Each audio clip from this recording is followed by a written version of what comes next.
Well, folks, it's New Year's Eve here on this Tuesday here in 2024.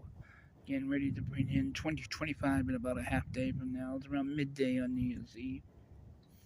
I'm on the campus of East Nazarene College, and we've lost this institution as a college at the end of this fall semester, and I just had to mention that.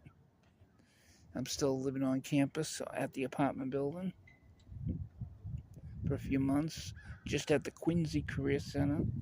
Got my resume all set up. Start working on that on, on places that I'm interested in. Hopefully, they can be interested back. Looking at different possibilities. Reached out to one person in another state. Maybe there's a possibility there. All the others would be Quincy South Shore. But I did have a pretty good Christmas. I did get together with family on the Saturday before Christmas, and I've been in contact with everybody. Not just family, but friends, including folks affiliated with Eastern Nazarene College that I have on my contact list. Yep, things are somewhat good. But when you're unemployed, it's not good. But I'm keeping a positive attitude. Everybody in my family is okay, to the best of my knowledge. Some health issues, but nothing dangerous right now. I stay in contact. I believe there's been a memorial service on campus at the Wollaston Church of the Nazarene. I know there were a few deaths related to that church, and with services that would be happening. When my father passed away, his funeral was on New Year's Eve. That would have been at Sacred Heart Weymouth, a beautiful Catholic church in Weymouth, Massachusetts. The parish is East Braintree and then Weymouth, Landon area. Um, Probably mostly Weymouth and Braintree folks, or at least growing up in those communities. My father, East Braintree. Anybody that was affiliated with Eastern Nazarene College for a long time and known the groundskeeper or the head groundskeeper, Ralph Toy. He passed away the same year my mom died, as well as an uncle that actually known him. And I'll get into that story in a moment. But Ralph lived right across the street from my dad, and I didn't realize it after working with Ralph for a while. It was not till after my father's passing, my uncle Charlie was either picking me up or dropping me off or something. We were at the front gate of the college, which I'm looking at right now, and Charlie said, "That's Ralph! Hey, Ralph!" He was saying, Ralph Toy. Ralph was part of a large family. My father was only one of five. I think Ralph's family was like either 9 or 10 children. I forget if he was the ninth child or he had 9 siblings or something, but he had a lot. That funeral home was jam packed. I had a coworker in front of me by a few positions, and he never known I was there until I sent him a text later on. That funeral home was packed. I got about 30 seconds to talk to his wife and I believe one daughter or something like that, and passed my little story of knowing Ralph. But Ralph Toy, a great man. It's nice once in a while to remember somebody and document it and put it on my YouTube channel. But yeah, my father, when he passed, it was just after Christmas, and I know he had an incredibly good Christmas. A lot of joy in that man. And I actually went away for one night. Went to New York City. Only to stay one night at a hotel and come back. Already talked to Dad around 7 o'clock at night, Dad and Mom. I typically check in at 7 in the evening. Dad sounded a little sluggish and everything, and I said the next day he didn't have to pick me up at Quincy City. with us having an apartment house that we were living at in South Quincy. And back then, could not access Quincy Adams T by Independence Ave. That has changed.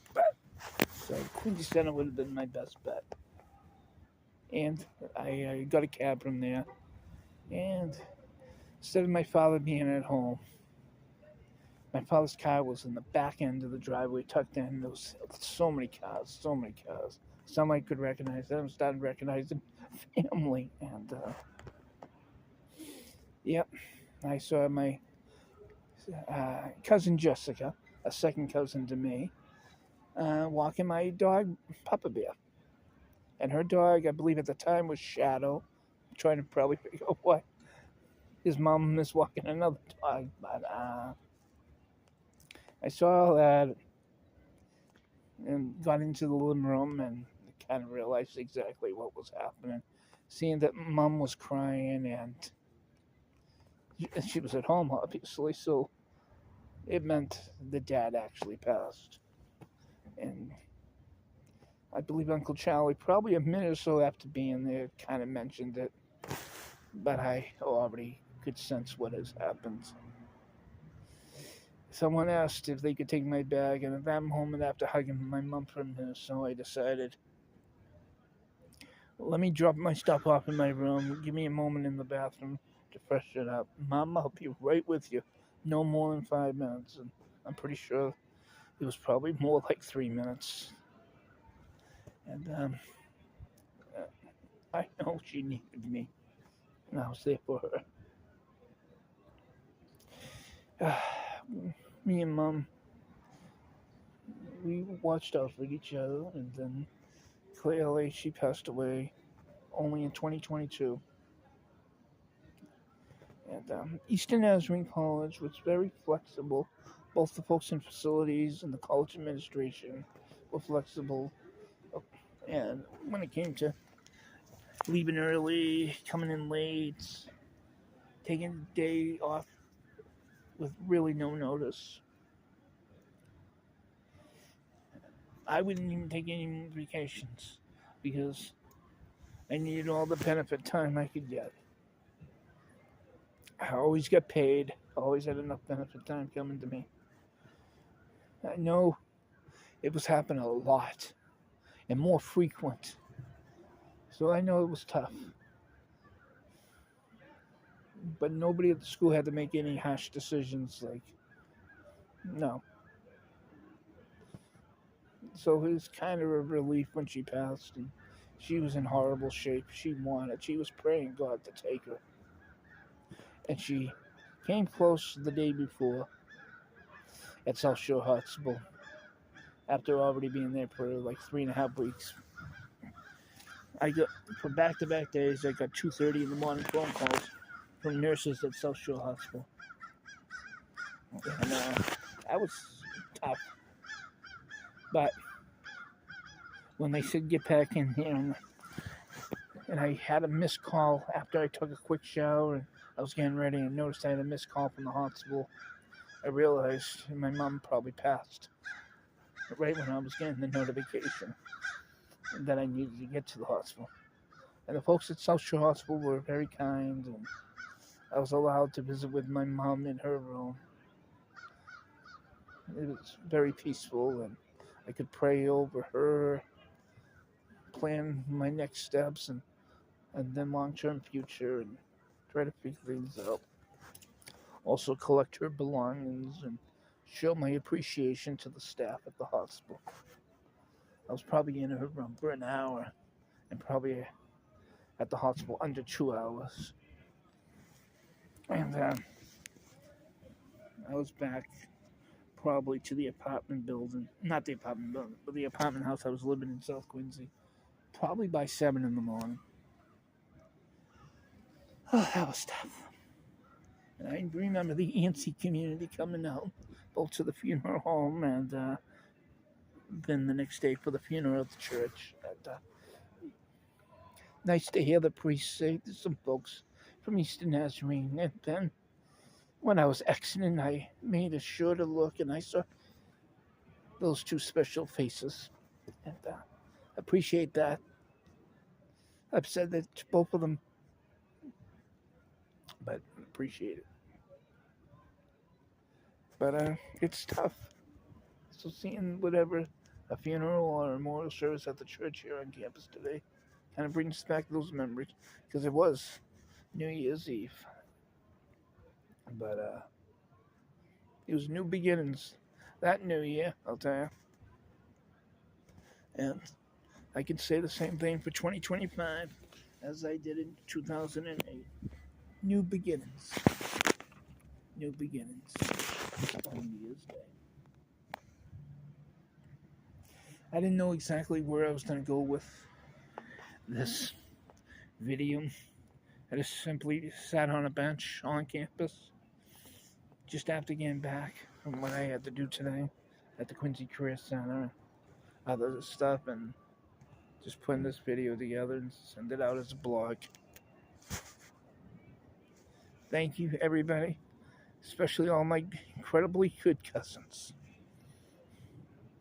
You know, each of you, your little stories with me, you're all important to me, including the ones I've not seen face to face for a long time. Love you all. Love you all. I know there's a few I'm not even in direct contact with, but I hope you somehow, by somebody's telling you what's going on, or for some reason you do find my YouTube channel. I hope you get clued in, and I'm hoping for the best in your own lives. And I will be okay. I want you to all be okay. Okay, cousins? And to everybody else in this world, I love you as well. If you're a decent human being, you love the United States of America, Jesus brings you hope, you would be my type of person. We can disagree on some stuff, but never ever be divided. Show love. Love is so amazing. It's so powerful. I close this blog and say, Jesus is hope. Tom truly believes in that statement. Jesus is hope.